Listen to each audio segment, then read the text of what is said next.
donc notre réflexion a tourné sur comment rendre plus efficace ce réseau en se tournant vers ses clients, en améliorant l'expérience client. Et on a une conviction, c'est ce qui est extrêmement dangereux sur nos marchés, c'est d'essayer d'être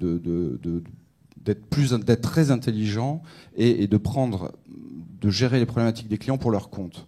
Et donc la conviction qu'on a développée, c'est de dire on va s'en sortir si on rend nos clients plus intelligents et si on adopte une démarche beaucoup plus didactique, beaucoup plus transparente. Alors comment ça s'est fait et comment ça se mène? Il y a plusieurs choses. Il y a d'abord modifier les comportements, puisque donner de l'expertise technique à des conseillers, c'est facile, on investit en formation, ça se fait. Mais après, donner de l'expertise relationnelle pour changer d'attitude, changer de positionnement, c'est beaucoup plus lourd et beaucoup plus complexe. C'est la première chose. Donc c'est tout un programme de transformation de la méthode de vente, des mots qu'on utilise, de la capacité à clarifier nos explications.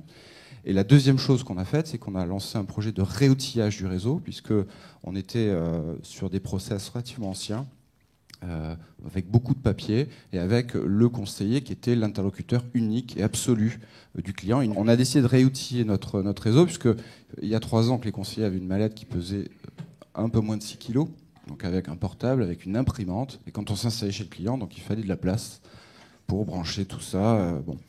Et effectivement, c'était sur Bastibel, donc totalement illisible, abscon pour les clients. Et donc on a réfléchi à l'expérience, c'est-à-dire qu'est-ce qu'attendent nos clients et comment on va les repositionner. Effectivement, le phénomène des tablettes, il y a 2 ans et demi, démarré. Et on a fait le pari de doter l'ensemble de nos conseillers d'une tablette qui intègre un certain nombre d'applications.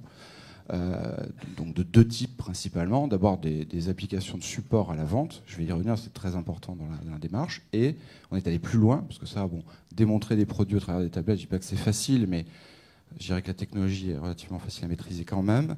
Mais on est allé plus loin, c'est-à-dire qu'on est allé jusqu'à l'intégration du conseil et de la vente et de l'injection des ventes dans nos systèmes d'information au travers des tablettes, avec une intégration dans un nouveau CRM. C'est ce qu'on a appelé le programme Innov.